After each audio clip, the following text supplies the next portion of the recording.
Disney's covered with them, and we're rating them. That's right, it's another numbered list from As Bob Sees It.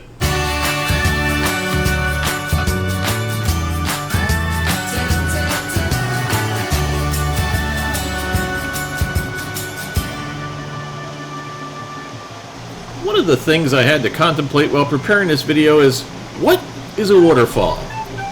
I decided the proper definition would be water that falls.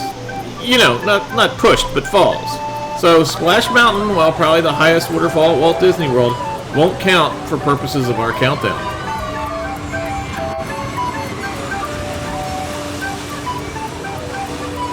I also wrote off the 2 water wheels at Frontierland and the other at Port Orleans Riverside. And I decided against the one at the Treehouse Villas Pool because Jean likes it too much and wants to keep it to herself. But that still leaves us plenty of waterfalls that meet my definition. So let's check out the top 7 waterfalls at Walt Disney World. Now, there are not many naturally occurring waterfalls in Florida. I mean, face it, the highest point in the state is 345 feet, and that's in the Panhandle, which we all know is part of Alabama. Falling Water State Park boasts a 100-foot fall. Of course, of the 100 feet, only 25 feet is above ground, the other 75 feet is falling into a sinkhole. And in true Florida mystery fashion, nobody really knows where water goes after that. But we know exactly where the number 7 waterfall ends up, right in the catch basin at Trader Sam's deck at the Polynesian Resort. Waterfalls are uber relaxing to be around, so imagine yourself on a pleasant Sunday morning with a cup of coffee and tonga toast sitting at a surfboard table. What could be better? Well, our number 6 waterfall.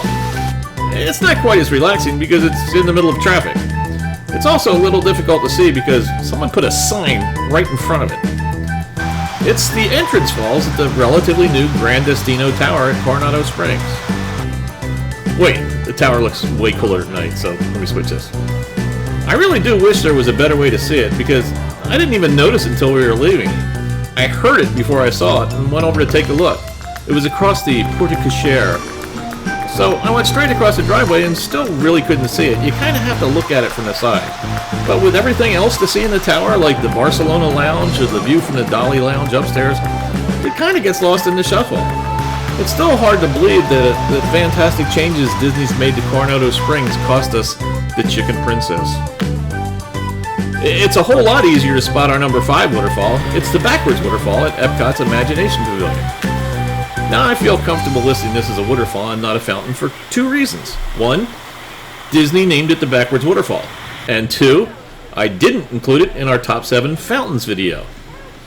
For our number 4 video, we're headed over to Disney's Animal Kingdom, home to my favorite animal, the giraffe, and the really awesome waterfall in Pandora, the world of Avatar. Animal Kingdom seems like the perfect park for waterfalls, and there are several, but only one where you can sit and eat blue cheesecake from the Satuli Canteen while watching water, well, fall. So for our number 3 waterfall, let's just stay here in Animal Kingdom, and not because we're being bullied into it, but because we want to.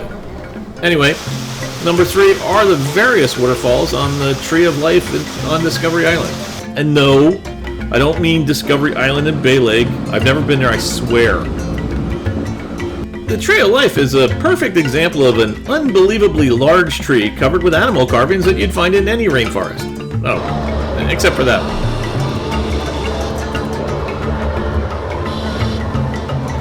And the TOL seems to be covered with waterfalls. My favorite is the one with the chimpanzee next to it, but I will allow you to select your own.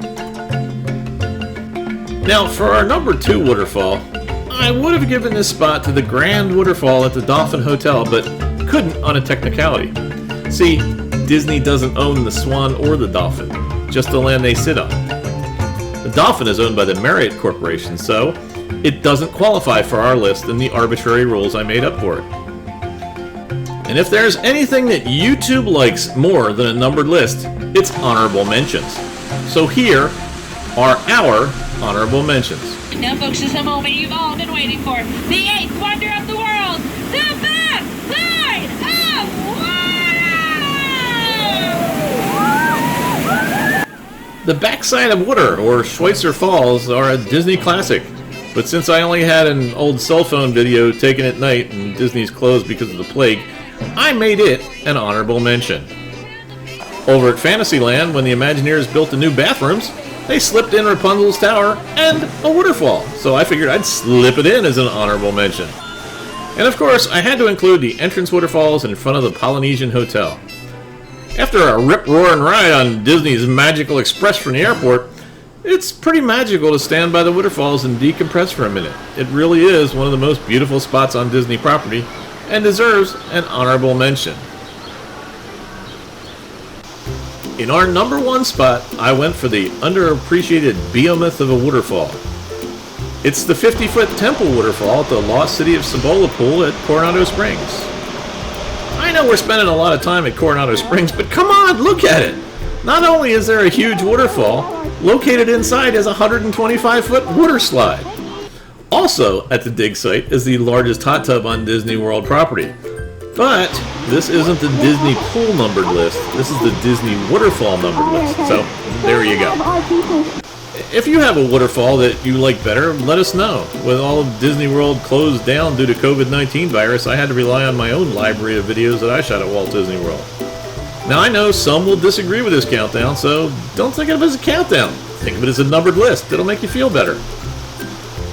If you agree with my list, why not give it a big thumbs up?